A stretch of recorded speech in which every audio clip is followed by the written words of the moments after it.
G'day everyone, welcome to another edition of Kev's Workshop. This is Bumblebee Mark 1, which I built back in 1997, finished at about 2000. And it's a 7¼ inch pedal powered loco. And as you can see, I've got some Christmas lights sitting on there at the moment from Christmas 2017. So now that we're in September, September 2018, I've just uncovered it so we can do this bit of video. And what I've actually now got onto this, apart from my carriage, I'm running some lighting through to the back end of the tail car. So let's go have a quick look at it. Okay, on the back end of my carriage, these are just sitting here temporarily till I get the whole thing properly wired in.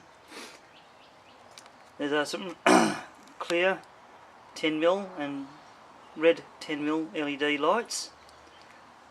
So I'm using the negative of the LEDs as my earth, or common.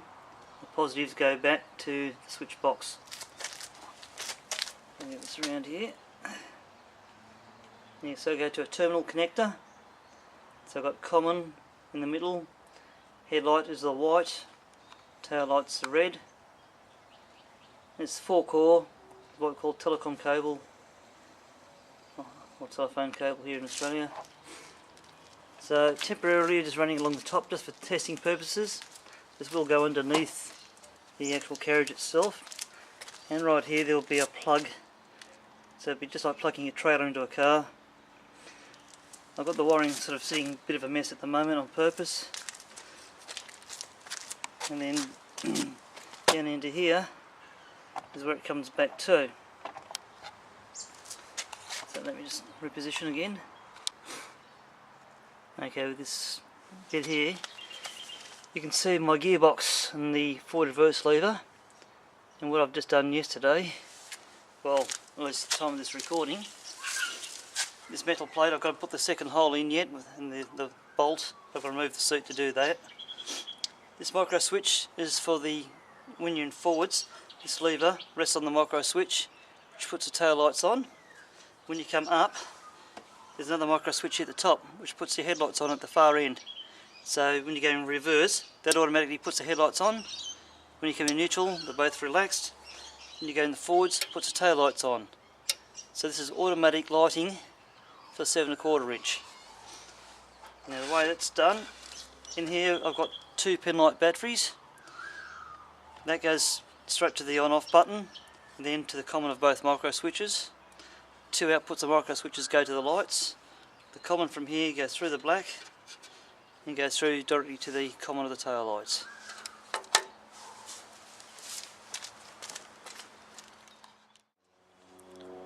Okay, here we are looking towards the back end of the train. If I was in forward gear, tail lights should be on. Go into neutral, lights go off. If we go into reverse, headlights come on for the tail end. So that's how these micro switches are working. Mind you, I'm bypassing the actual gearbox for the moment. Now I've taken the battery box cover apart so we can have a better look at this. So by coming down here,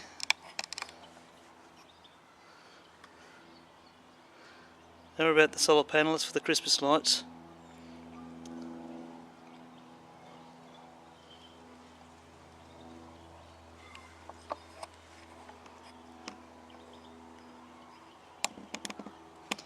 So what I've just been operating is up here, which is for when I'm in reverse. Down here is for when I'm in forwards. And this plate is just the I suppose the base, you might say, or the mounting plate. And without the cover on, you can actually see inside. Dead simple. I mean, I can just come around through the view. As you might be able to see, look into here, the white wire, which is to the headlights at the tail end, just passes straight through, just as the red wire does here. So you've got the positive to the switch, positive out to both micro switches, and then the 2 returns come back through as a white and a red. So basically, if I get all this entanglement out, I thought I'd change my camera position here, make it a bit easier. Okay, at least this way you might be able to see it a bit easier. So the black wire is the common.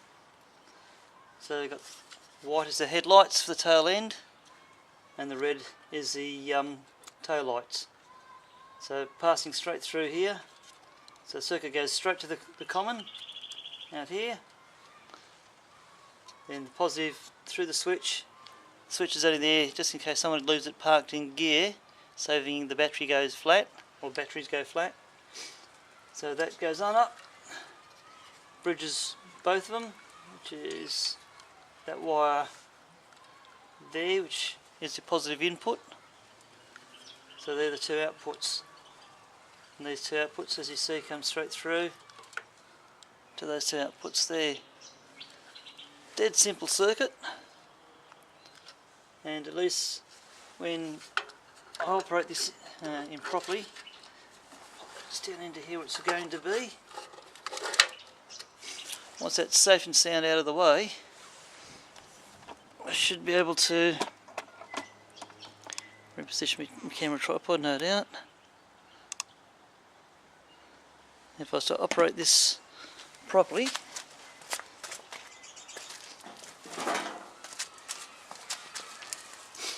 should take the weight off the pin, pull the pin out, and that should lock in forward mode. So now my tail lights are on. If I take the weight off the pin, pull it up in reverse, lock it in reverse, should now have the headlights on at the tail end.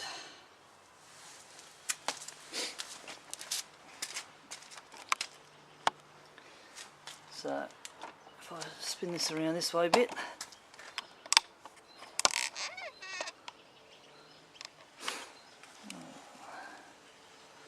zoom out for you. Reposition this.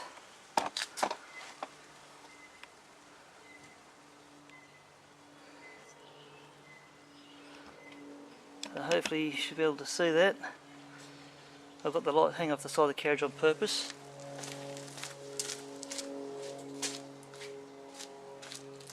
But these lights here will be facing back here.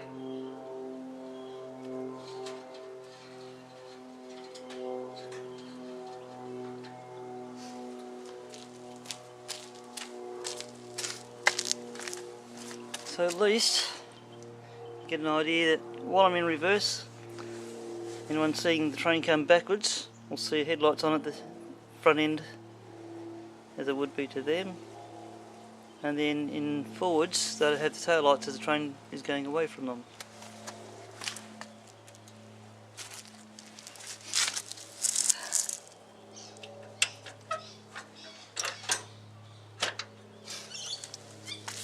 So there you go.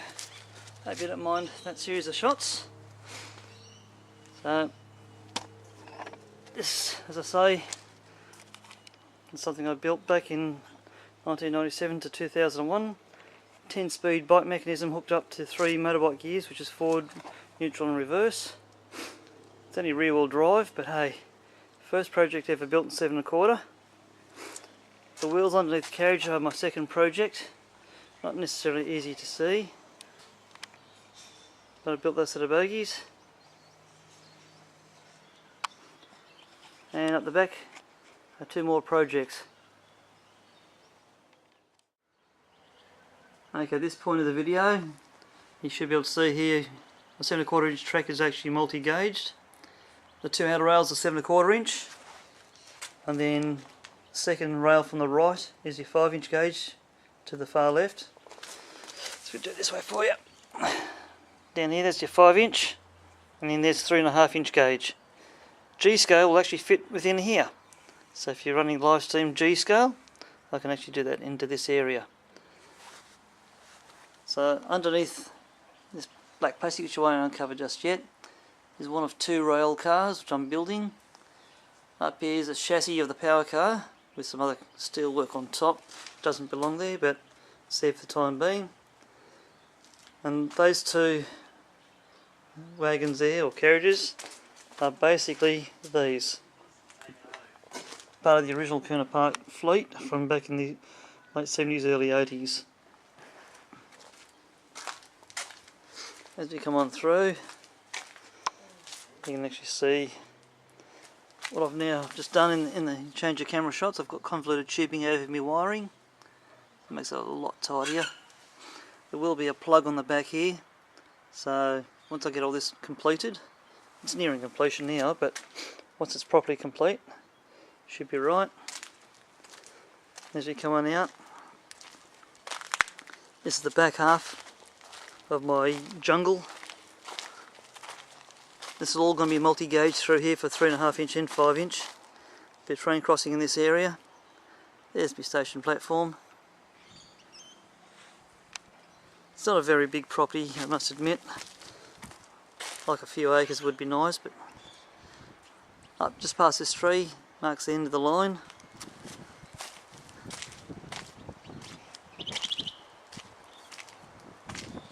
Yeah, it's the end of the line at the moment.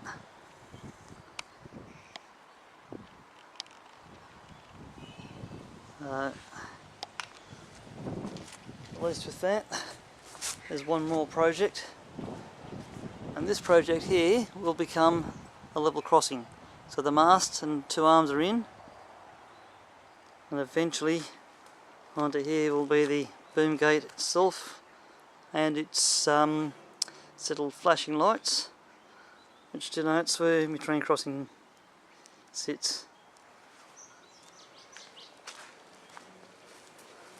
So I'll do another video later on my 7¼ inch miniature railway. It's from the straight section that continues through this multi-gauge track. This goes all the way out through that gate, and from under that gate goes through to the mailbox. 47 metres worth. So I hope you found this entertaining so far. I'll go cover this back over and we'll catch you later. Here we go, a few hours later on from this morning's video. I now have a couple of bits of angle steel, 25mm by 25mm by 3mm. This is how I'm mounting the LEDs. So I've got the headlights on. There's the lead markers either way. But yeah, it's as simple as I can do it. I will eventually put a bar across the top of both those posts for another bit of angle, no doubt, or a bit of square tubing.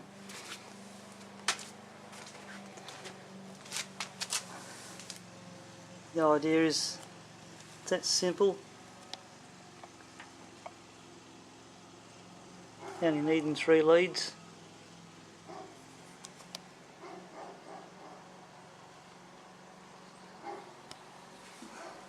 To run it through terminal block.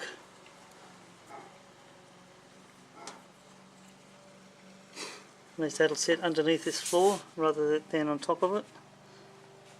And it's completely removable. So what I intend doing later on, once it's painted, cable tie it down. I intend putting another hole in the floor so we can actually feed underneath. Then we can reconnect to the terminal block. What I haven't allowed for is the extra distance of that. So if I add another length of wire, length of that gap plus a little extra, then this will sit back over here where it belongs. But I might put another terminal block here, so if this wire gets damaged in any way, I can just replace this end of it. So that's why I'm looking at doing it. But now the convoluted tubing ties all the wiring up. As you can see, it goes in underneath the seat nicely.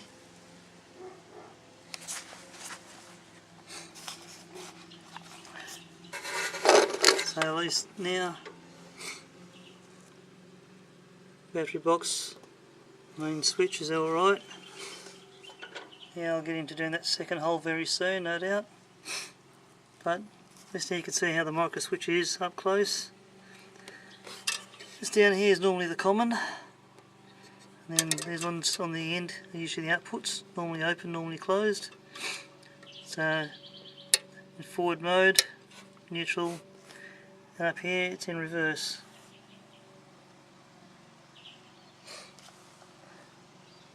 It's a bit hard to see the way things are sitting, but there's the micro switch engaged in place for the headlights on the tail end. The standard tumbler gearbox I've built. And I'm going to feed this camera down into the housings amongst all the workings. It's very simple. There's a bicycle hub. It's welded onto the Boss, which has got the motorbike gear fitted to it. It's not much underneath the chain guard.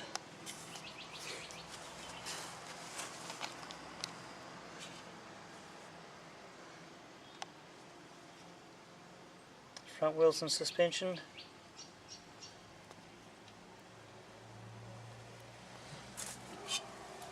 Hope I'm not making too many people seasick out there. Pedal extensions were something that I'd made up. The specific idea was, so if catching your heel on this bolt, it's down here, your feet would ride on this outer half, so that effectively you wouldn't have the inner half.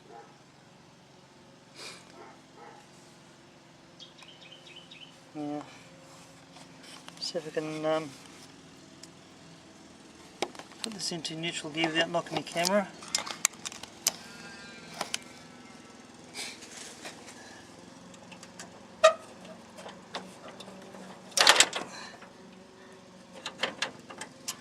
Right, it's now in neutral gear.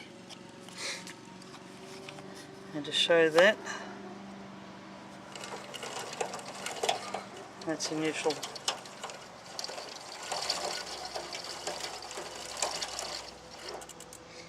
So in order to operate the brake effectively, put the pedal near the top,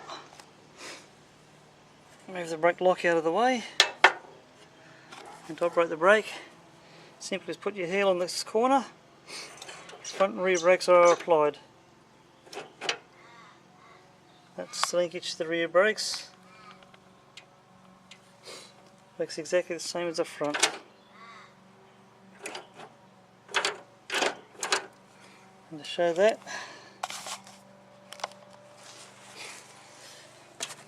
come down the back. Here's the final drive. There's my brake lock. But down behind here, you just make out where the equaliser bar is in front of the axle.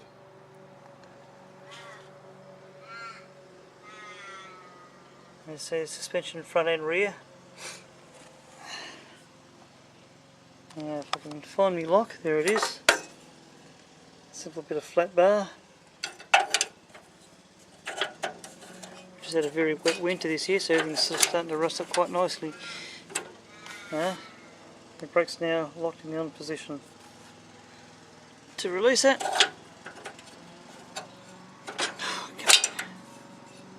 the brake's now released.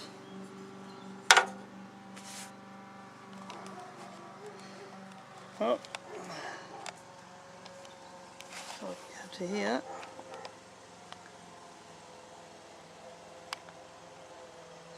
As I go into forward mode, tail light should be on, or go into reverse, lead light should be on.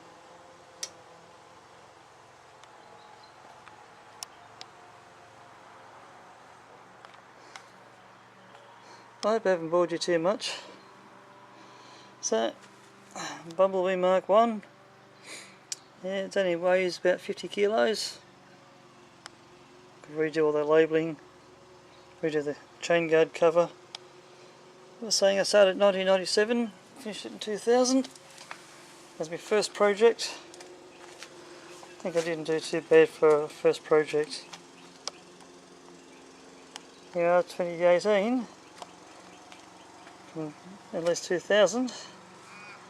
18 years on, I think I'm doing pretty good to still be able to ride that. Have its carriage in tow. Well, have fun, catch up.